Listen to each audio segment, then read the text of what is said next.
The sponsor for today's podcast is Portage Bay Solutions. You've heard me talk about them throughout the year as they've been sponsoring us and promoting their Easy 213 application for resource ordering. But they asked me to tell you a little bit more about what they can do for your organization in other areas. They've been helping a variety of firms in our industry with custom application and database development for close to 15 years, including applications for managing response, exercise planning and evaluation, social media simulation, and more. Whether you're looking for a mobile app, a web app, a desktop solution, Portage Bay Solutions can help you spec out your solution and give you a cost estimate and develop the application to address your workflow or data management needs. Check out their website at www.portagebaysolutions.com and you can schedule a free 15-minute consultation right there on the website. Hey, I just had them rebuild the Washington State Maritime Cooperative's member database. They've rebuilt the database for managing vessels for the Marine Exchange of Puget Sound. They helped me with some custom reporting in my 201 application. They're the people I turn to when I need custom database or application solutions. So really jump on over to the website, www.portagebaysolutions.com, and talk to John Newhoff and his great team over there. And you can also check out their podcast, the DevCast, that I also host. If you want to meet the whole team, once you've met them, I know you're going to want to work with them. We thank Portage Bay for their support of the Tactics Meeting podcast. Welcome to the Tactics Conference, our fifth and final panel of the day. This will be our counterbalance to the industry leadership talking about how they go about attracting, hiring, and retaining younger employees. And for this, Mark Curtis has put together a great panel, and I will turn it over to you. Mark, all right, take it away. Well, welcome back. And this one's a little bit easier on my eyes because I'm actually looking at a human being and not just a camera that's 18 inches in front of my face. This is the counter panel to what we just witnessed. And it's a very wide gap of the generations, which I really enjoy. Having just turned 45, I am officially a middle-aged white male.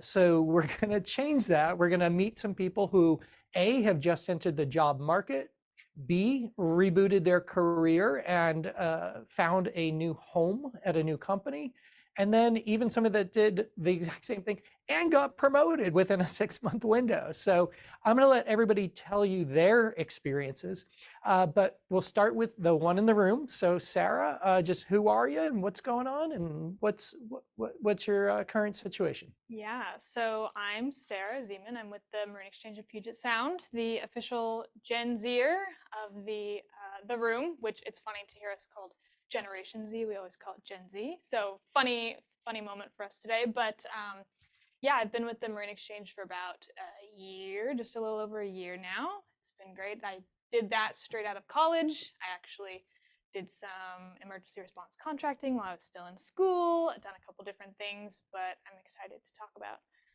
our generation today. Yeah. Awesome. I'm not guessing ages, but I'm going to say, Robert, why don't you go next? So I'm not Gen Z. I am a millennial, maybe on the elder side of the millennial, as they call it. I work at Crowley Government Services. I did an emergency response before, do some contracting work with an emergency management company that's out there too. Before that, I actually worked in a really niche area of HVAC, air conditioning, cooling. That almost was like emergency response adjacent. I think that's what really started me down that path of always kind of looking for that emergency response work. Thank you all for hosting this conference, and really excited to be here. And congratulations are in order, I guess. Yes, I have a 5-day-old in our house now, little girl. Congratulations on that. All right. And the newest person in my life, Edmund, explain your situation. Hello, everyone. Can you hear me okay?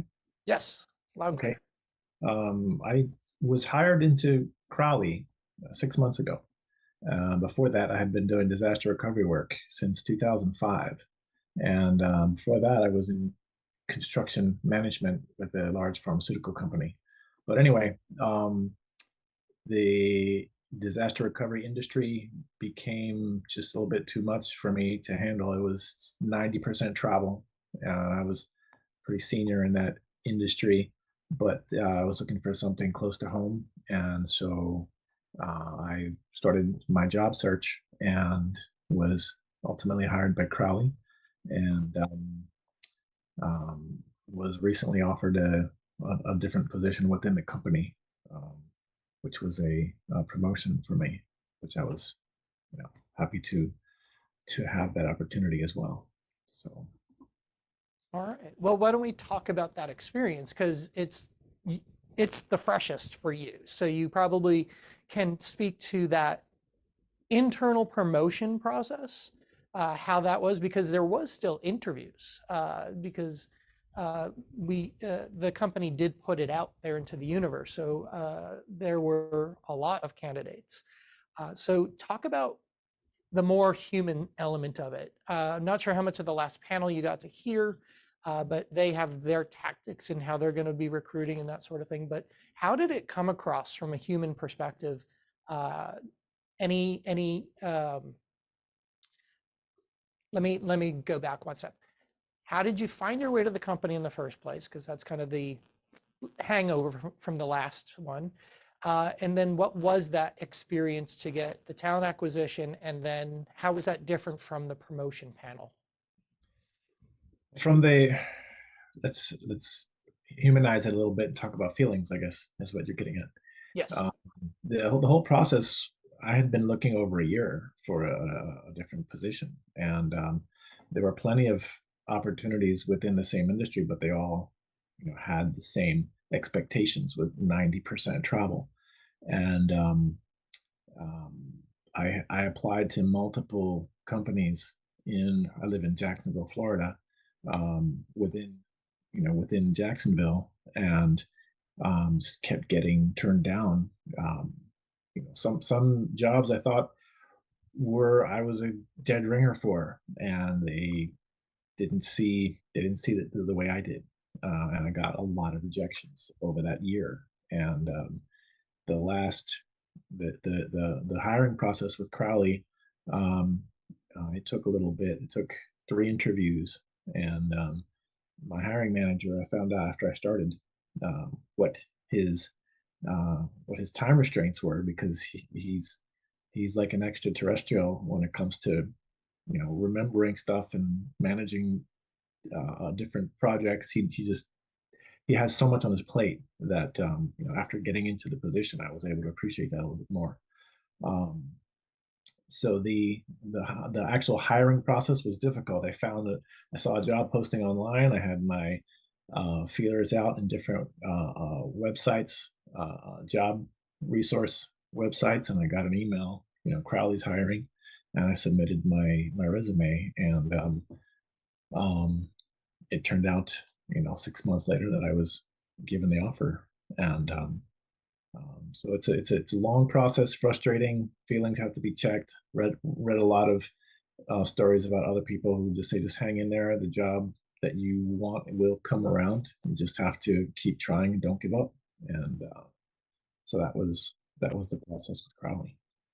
Yeah, and you're literally echoing what we said at the end of the last panel, is that, as the human being left out there, were there contact points during that 6-month period where the company, again, I work for the same company, I don't know the answer to the question, while waiting, was anybody checking in with you just to give you an update? Yeah, that's a great question, because that made the whole difference. The talent acquisition manager kept in touch with me, and at the time I was still doing disaster recovery work. Last fall, Ian struck the Gulf Coast of Florida, and I was in Gulf Coast, 5, 6 days a week, sometimes coming home Friday night, having to leave, Saturday evening to be there on time for, different emergency type meetings. And that process of keeping in touch was extremely helpful because I won't call it kept you on the hook, because really it's not a hook you're on. It's maintaining interest and contact, which is, again, what we need to feel. We need to feel that contact. And other companies, many times just disappeared. They ghosted. That was a pretty common occurrence, but that it was nice to have that regular contact with the talent acquisition group. And to roll that one up in a bow, now compare it to the promotion process. The huge difference, because in the job searching world, you are on alert, looking for opportunities. You are, at my age group, I'm Gen X, and there's so many different ways to describe my work history, that when there's a related field, I can easily come up with different highlights and change my resume to meet the job application. But with internal promotion, I was enjoying the job I was hired to do, and then this other opportunity came up, and um, it was a nice surprise, because really, once you're hired into a position where you feel like, this is a great position, I feel comfortable here, and you start performing at your highest level, which is what people normally want to do. People want to perform and want to contribute to a team.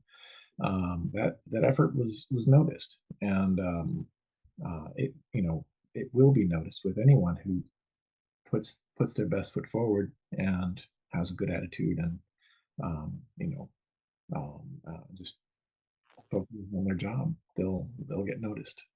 Nice.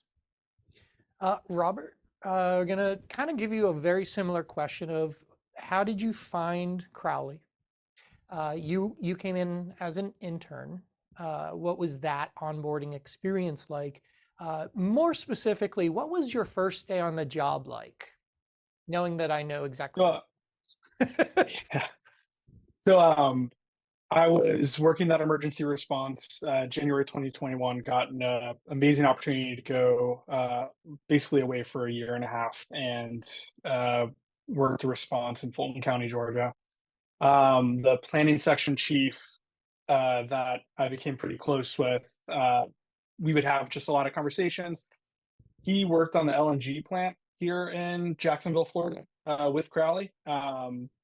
Said, check out this company. It's a really good company when this response is over and you're going to look for your next thing, see if there's anything available, anything that would be a fit. It ended, took a little bit of time off, went online, started looking through, and there was actually an internship for the emergency preparedness program, and applied for that. Have to echo Edmund's experience. There was about 3 interviews. The talent acquisition group stayed in contact throughout the entire process, which does make a huge difference. It makes you feel valued, makes you feel like that you are not just a number or not just another applicant in their bin. Third interview was with Mark, and I think it was the first question or second question was like, how do you feel about going to Valdez, Alaska? And I, first week worked in Valdez, Alaska. It was an amazing experience. Hiring process was good on a whole. And where did you end up? Your internship's been over for a while. Where did you go? Yes, so I actually stayed internal to Crowley. I got a job with Crowley Government Services. They have a vessel acquisition and management program where they purchase and retrofit ships to be used by the Ready Reserve force for MARAD, part of the Department of Transportation.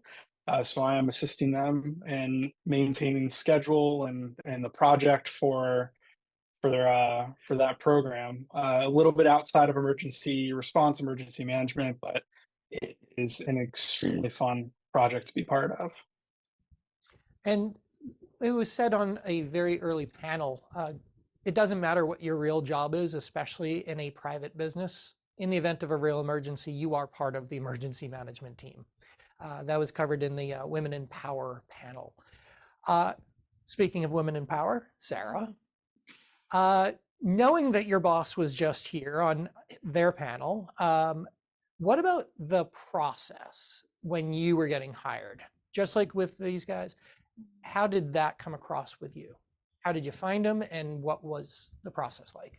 Yeah, so I was actually a word of mouth catch. I was a public relations major in college. I worked, many jobs as a full-time student, trying to pay off my any debt that I could have acquired, gain experience, knowing that it is going to be so hard to get a job once I graduate, that if I don't have some sort of relevant experience, which I think is a whole other problem.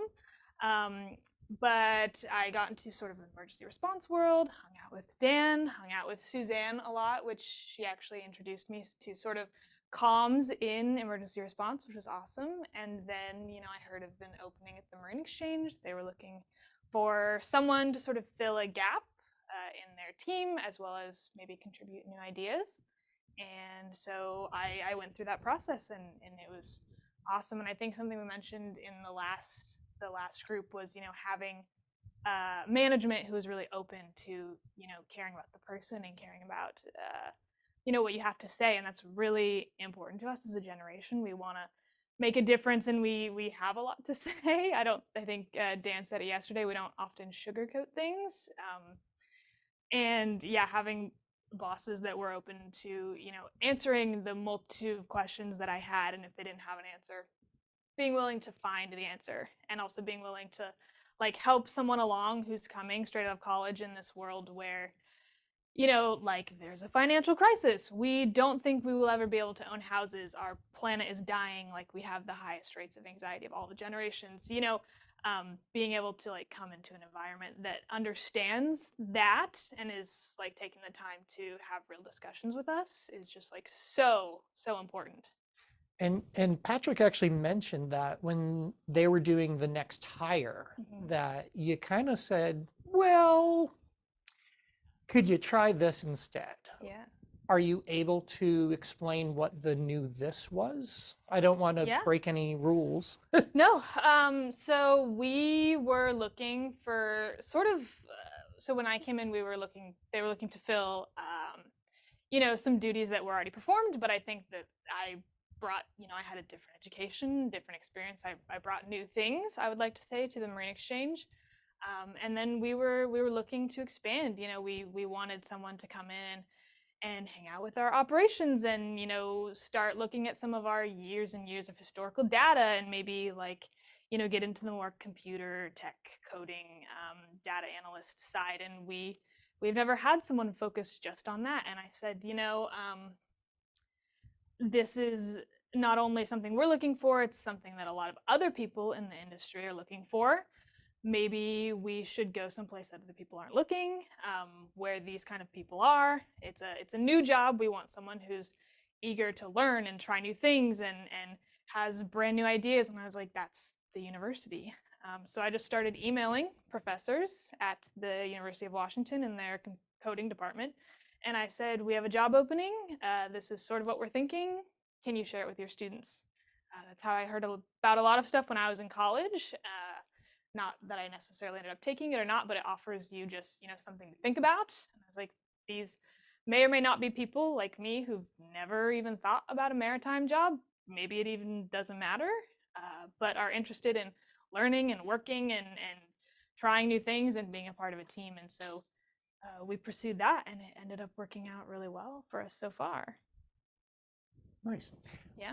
From that So I'm going to open this next one up to anybody that wants to. That talent acquisition process, which we have all agreed for the most part is long and beleaguered, but it does have a good process if you've got those touch points along the way. If you could change any one part other than the length of time that it takes, what would you change immediately if you were in charge of that part of a company to improve the entire process? I can comment on this, and I think it goes back to what the previous group was saying as well. No one should be going on this way of, okay, well, we received however many applications, let's just take the ones we want and pursue that. There needs to be respect for everyone who applied. I remember, in college applying. I applied to internships every day for a year, probably, like 200, 300 internships. And I heard back from, I think, 3. I had interviews with 2 of them and never heard back. And then I received actual communication for 1. And this is madness. Robert or Edmund, did you want to chime in on something about that talent acquisition process that you think, and not necessarily with Crowley, you've interviewed with other companies, something that you would immediately, based on your interviewing process or your application process, say, fix this? If I have a comment, one of the things I found to be incredibly frustrating, it was not with Crowley, but it was part of the process that I experienced quite frequently. It was basically just losing touch with people. No response. I would have an interview and thought that, hey, that interview went pretty well, but then, silence. That's not cool. It's you're dealing with a human being, and it's something that's important for them. It's almost like they're going through a crisis because they need a job. They're looking for something different. That certain sensitivities to that are really important to keep in mind. Okay, well, I've gone dark, and apparently I am also Dan Smiley now. I apologize for that. Robert, from your side. Yeah, so within like the interviewing process, I definitely think the getting to know the company, the culture, and you as the applicant is all intertwined and really important. Some of the stock or can questions that they ask during interviews, like what's your biggest weakness? I think that those really should probably be set to the side during an interview process. I'm not sure if there's a real tangible insight into what you glean as an employer with that. I think there's better questions to ask, like, describe a project that you've worked on that you're passionate about, or something, an aspect of your prior job that really evokes something within you. I know that when I'm looking for an employer, potential employer, like I said, I want to understand what the culture's like. I want to know that I'm a good fit for that company, as well as that company being a good fit for me. Um, I want to know that I'm going to make a difference, that there's growth opportunities. I want to know that, you know, I can meaningfully contribute through acts of service, mentorship, etc. And that's sometimes hard to see or figure out during that review process, and can be a shock when you are maybe led to believe one thing and it's not that way once you're there. So just open and honest conversation at all time during that process is important. All right, and apologies, a small technical issue for those that are on the webinar version. Next question.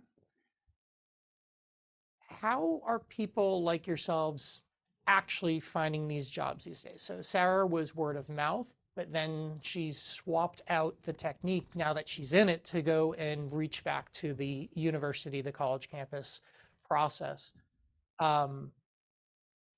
Robert and Edmund, we didn't catch how you Well, Robert, somebody mentioned it to you, but where did you go to? Did you go to the company website or did you see it on LinkedIn? How did you actually find the open jobs? So I found it through LinkedIn. That was I really started doing my research into Crowley, went to the website, started going through that. I think I had like two screens up, one with the website and one with LinkedIn, and it popped up on LinkedIn, and that's where I put the application. Yeah, I think it redirected me to Indeed actually, so I kind of hit the trifecta and put the application in that way. Um, that is where I look for jobs if I'm going to be looking for a job, is really hitting those sites, doing the investigation into how the company looks from the outside and getting to know it as a whole. If I could comment on that really quick, I think LinkedIn is a really important tool. But there is something to consider when we're talking about LinkedIn and talking about, hitting generations and people who might not have ever considered a job in this industry. It's that, LinkedIn will target things that they think you want. And if your search history is maybe not filled with maritime jobs or something in this industry that relates to it, you might not get targeted those jobs. So, and I think that's a huge community. Not all of the jobs in this industry are only going to be served or well done by people who have spent their whole lives or grown up in maritime and response. Like I was not in this world at all until I started this job, and like there are people who want to learn and do this stuff, and so thinking about that as you consider using tools like that, it's going to adapt for each job. Yep, it's when you're scrolling through Instagram and somebody had mentioned about a particular chocolate that you really liked, and sure enough, 10 seconds later, there's an advertisement on your Instagram for that chocolate. It's always listening. Yeah. All right, so a little bit different kind of question, because as important as it is to hire, retention. So we heard from the previous panel that we give bonuses to get you in. What keeps you in? What does leadership need to be a little bit more aware of about your work experience that they might not know? Maybe they didn't bring it up on the last panel because they haven't thought about it the way that you all think about it. We tend not to stay in the same position nearly as long as people used to. I know in my own, I did sail for 10 years, but in 4 different roles. I came shoreside and it was every 3 or 4 years I was changing up jobs. And it wasn't a nature of me not enjoying the work. It was me having another opportunity and yeah, I'm going to go. And it's similar here at Crowley. So what kind of thing should a leader know if they want to keep you, the retention side of things? I'll provide a comment on that. My experience once getting into Crowley has been really good because there was some discussion out during the hiring process about my background. Me getting into Crowley was really me going back into an industry that I was in back before 2005, which was facilities management and engineering. And I happened to be employed by not a maritime industry company um, for probably since 2006, and that helped tie the connection between Crowley and the other company I was with. And I happen to have experience in port facilities as well. But keeping a updated and aware of the talents that your employees have is really important to having them come to mind when an opportunity arises that they would be a good fit for. And that's exactly what happened with Crowley. Yeah, Sarah, I see you nodding your head in agreement. What other things do you think are important to keep you at the organization? Yeah, I think there are a couple really important things that are proving to be important for my generation in particular. Try and hit on what I can, but I am only one person. So I agree that you treating your employee like a human is really important to us. But we're also, really keen on feeling like we are doing something important, continuing to have purpose in our work. I think our generation is well known for showing that, but we really desire that in a job.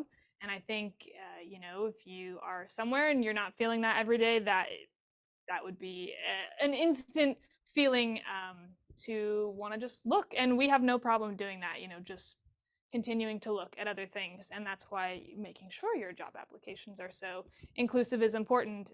We sift through information very quickly. That's the world we grew up in. So we have no problem looking. And then, being willing to listen and adapt with us. We grew up in a different world.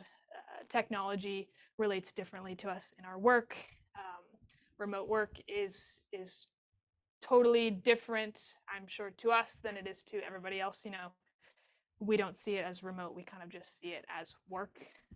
We involve technology in our everyday lives. We use it 24 hours a day. The media cycle is 24 hours, just this constant go, and that's just we function similarly. Certain people differently, but whether we're in the office or out of the office, it's not necessarily going to change our work. But if we are going to be in the office, I think it's important that we are surrounded by people that are fostering connection and that make us feel welcome. And to what Jenny said in the last presentation, I did go to the store the other day and tried to buy gloves that fit me, and they didn't have any.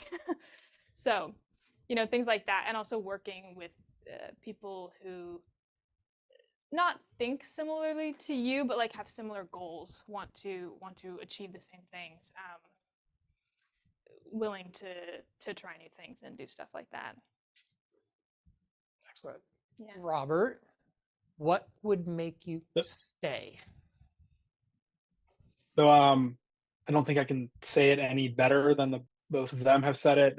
For me, it's meaningful work, it's growth, it's knowing that what I'm doing every day is having an impact on myself, having an impact on the company, hopefully having an impact on the world as a whole. I worked a job one time where somebody said to somebody else, it's just burgers and hot dogs, and that's all we were doing. And that was the moment I knew that I didn't want to be in that role anymore, or in that job anymore, because I don't want to sell just burgers and hot dogs. I want to do something important. I want to change what I can change. I have an 18-month-old. I have a 5-day-old. I want to pass along to them a world that is cleaner and better and just better for them than it is now. So what would you guys, all of you, want to see your organization do a lot? Because all three of you have now mentioned along the lines of what would be called sustainability, presenting a better world, making a difference. Is there anything that the company that you're working for right now doesn't do, or that you haven't found at that company, that you think would be like really personal to you if they did, as far as impact is concerned? And being the token millennial, I'm coming right back to you, Robert. I would have to say that Crowley's actually pretty good at having sustainability as one of its core missions.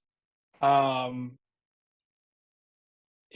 kind of a tough one for me to answer. Open communication, right? Like we put out the report every year that tells everybody how we are doing when it comes to sustainability, our goals as a company. And doing more things like that is always going to just improve every aspect, from hiring to retention to providing a better future for everybody. We are in shipping, we are burning lots of fuels, we are doing those things that are contributing to crises, but we also are investing in solutions and changing how it works as a whole. And I think that's really good and what attracted me to Crowley. All right. Again, Edmund, you've now been here 6 whole months, 7 whole months.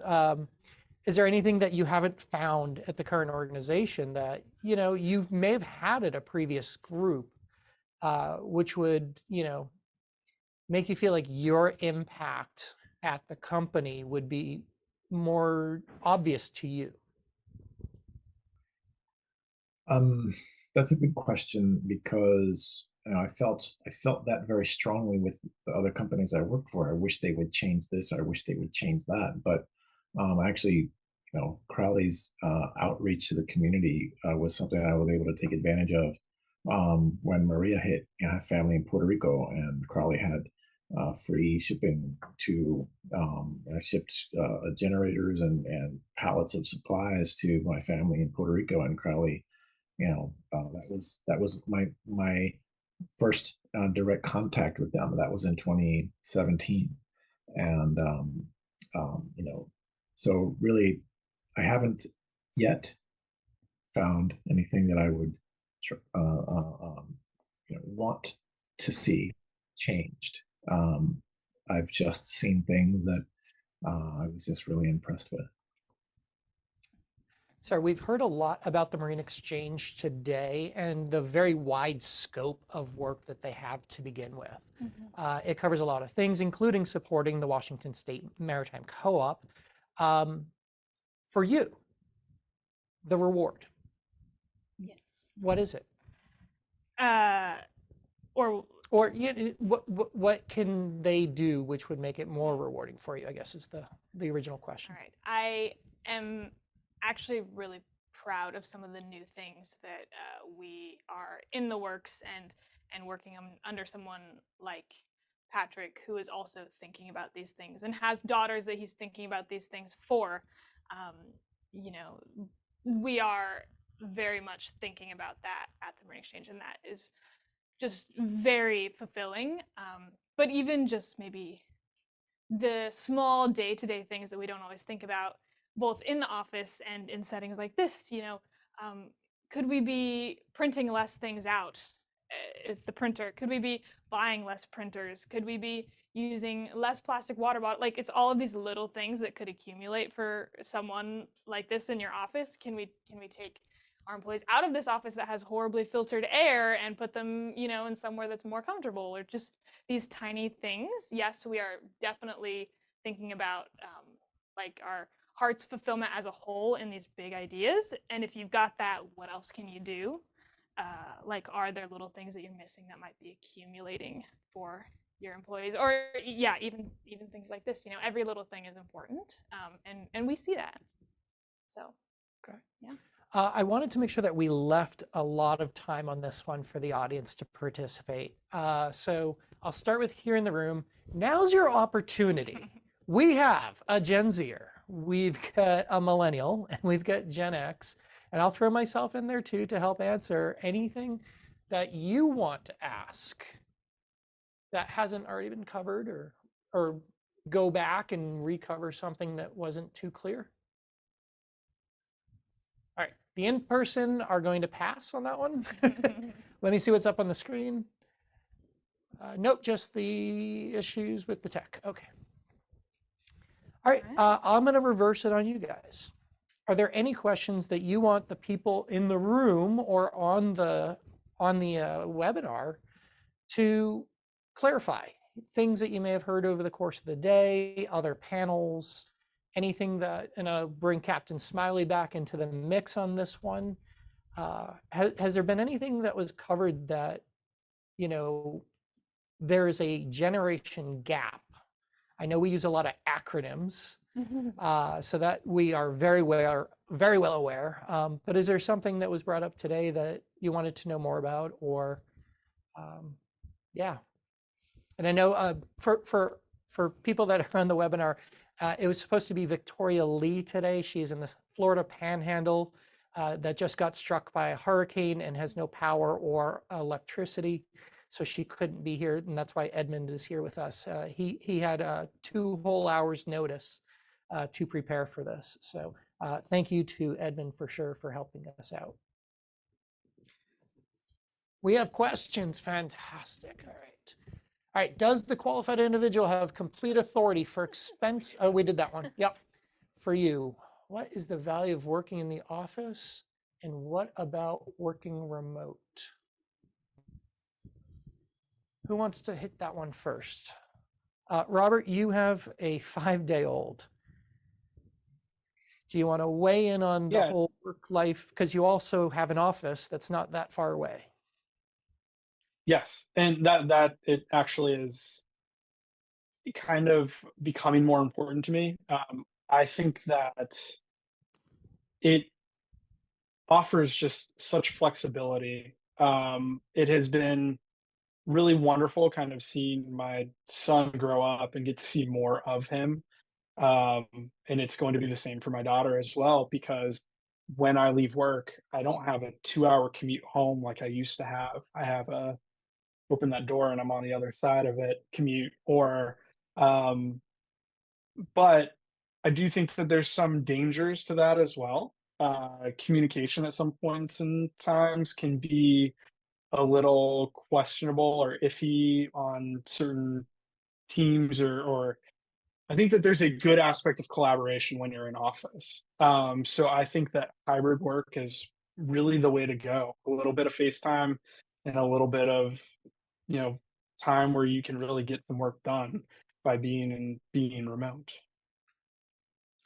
What about you, sir? How much time do they ask you to be in the office, and how much time is more flex and you can work from home for what you're doing?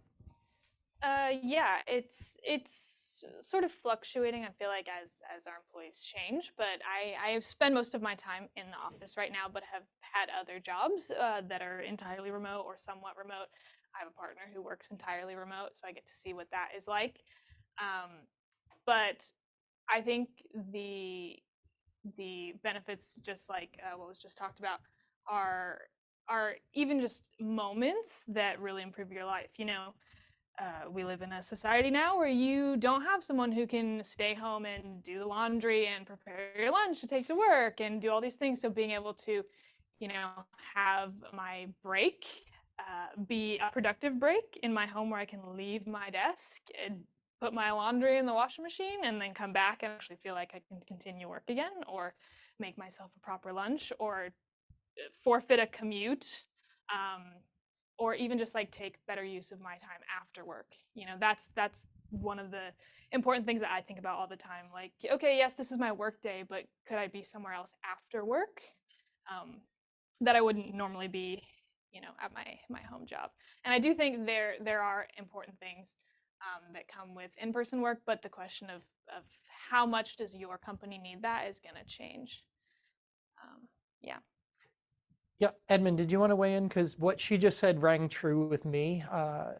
Being in the corporate head office these days compared to being out in the Seattle office, I walk around sometimes and people are in the office, but they're on the Teams meeting at their desk in the office. Kind of self-defeating at that point, where they could have done that from home. But they may need to be away from their home. They may need that break because they've just had 2 years of not leaving that home. So some people are better at the physical office. They are better performers. They don't have nearly the distractions, such as to young children or to older children, whatever the case may be. But Edmund, what's your thought process on your current experience, but also your previous experience? Well, before COVID, this whole flex schedule working from home thing really wasn't an option. I remember I was in Robert's position. I have 2 children, a boy and a girl, 18 months apart, and I remember my wife was traveling, and I didn't have any choice. No matter what my situation was, I was told, no, you need to be in the office. Um,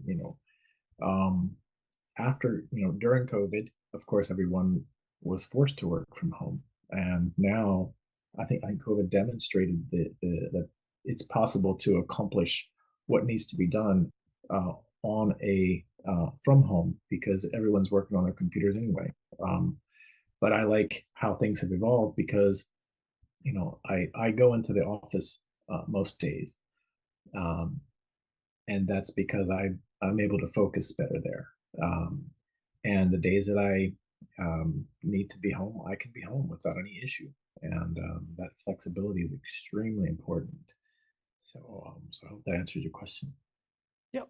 And what are some cliches about your generation that aren't actually true? I don't know who wrote that, but great job. I love that question. Do you want to kick that one off, Sarah? Yes. All right, cliches. That we don't have any work ethic, that we don't want to work. If I hear anyone say that ever, I will not come work for you. If I saw you in a conversation that involved that question, I will not come work for you. I think there are people in every generation who don't want to work or don't want to work as hard, or that's not their, main goal in life, and that's great. But we, just like people in every other generation, are extremely hardworking. We come from a time where you go to school, or you go to college, and then you work a job after school, and then you take an internship because you need to get work experience, but that's unpaid, so you take another job on the weekend, and that's just to prepare you for the next job, right? I know Tom was talking about it in the earlier presentation. There's are jobs where you have to give up a lot more, and there are people who absolutely want to do that because your jobs are cool jobs and they want to do cool stuff. So we do want to work, but we're not going to come work for you if you say that we don't. So That's fair. yeah. Robert, as a millennial, avocado toast, what's that all about? Delicious. It's so good. No, really, it is. I would have to say that I feel like every generation gets cast that as lazy by the generation before them, right? Millennials dealt with it. That is something that we've heard as well. Entitlement has been a word that's thrown out, that we like feel entitled to, you know, things that we haven't earned. And, you know, I know so many hardworking people in my generation, in Gen Z, that I've been seeing.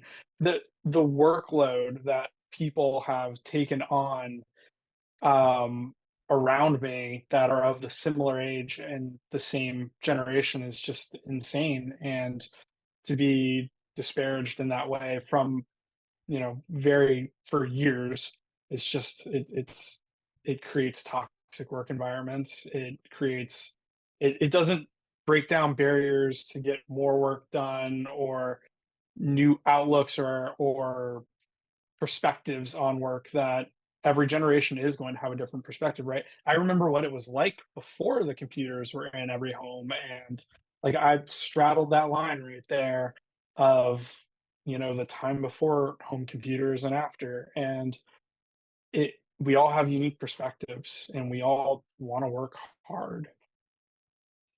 And so Edmund, you and I learned on the abacus how to do math. So that's a big change. What cliche about our generation do you think really needs to go away?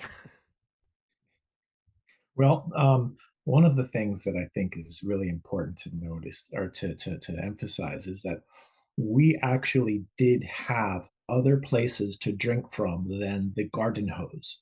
Okay. That is fair, but we still were not allowed indoors. So We were told get out, yes, we were able to come and drink water then. that's fair. I think that was a great question. Whoever left that, very much appreciate it. We're at the end of our time, and I cannot say thanks enough to each of you. Robert was voluntold. Edmund got a notification 2 hours ago. Sarah is physically here with us in person in sunny-ish Portland, Oregon. But no, thank you all for just coming down, being a part of this. I think this is as valuable as all of the other panels that we had today. So thank you for your time, and get home safe. Thank you for joining us for this episode of the Tactics Meeting. And if you attended the Tactics Conference last August, we are scheduling it again for August 24th. So look for that announcement. Plan to mark your calendar. Going to have another series of great panelists. If you have an idea for the show, you can email me. The email address is podcast@thetacticsmeeting.online. Let's go back to work and be safe.